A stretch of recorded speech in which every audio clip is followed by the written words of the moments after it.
Hello बच्चों, चलिए प्रश्न पढ़ते हैं। प्रश्न दिया है, परजीवी कवक के दो उदाहरण लिखिए। तो इस प्रश्न में हमसे परजीवी कवक के विषय में पूछा गया है, अर्थात इस प्रश्न की जो मुख्य अवधारणा है वह परजीवी कवक के विषय में है। परजीवी कवक को समझने से पहले चलिए हम कवक को समझते हैं कि कवक क्या होते हैं। कवक वास्तव में ऐसे जीव हैं जिनकी कोशिका भित्ति सेल्यूलोज व काइटिन की बनी होती। इनके शरीर का निर्माण धागे समान संरचनाओं से होता है।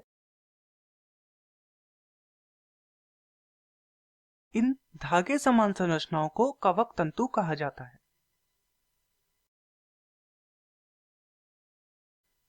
तथा कवक तंतुओं के मिलने से कवक जाल का निर्माण होता है।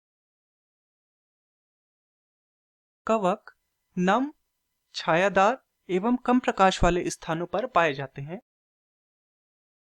कवकों में पर्णहरित का अभाव होता है, जिस कारण से इन्हें पोषण के लिए दूसरे जीवों पर निर्भर रहना पड़ता है।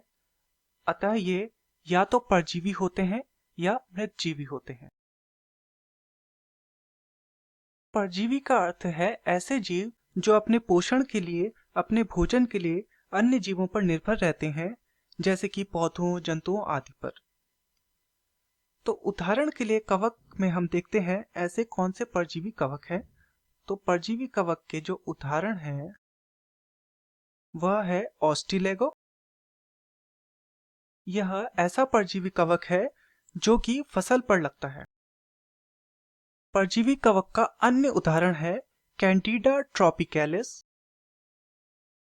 यह मानव पर रहने वाला परजीवी कवक है तथा मानव में रोग कारक का कार्य भी करता है। चलिए अपने प्रश्न की ओर चलते हैं। प्रश्न में हमसे पूछा गया था, परजीवी कवक के दो उदाहरण लिखिए। तो परजीवी कवक के दो उदाहरण है ऑस्टिलेगो तथा कैंडिडा ट्रॉपिकैलिस। मैं आशा करता हूं आपकी यह समझ में आया होगा। धन्यवाद।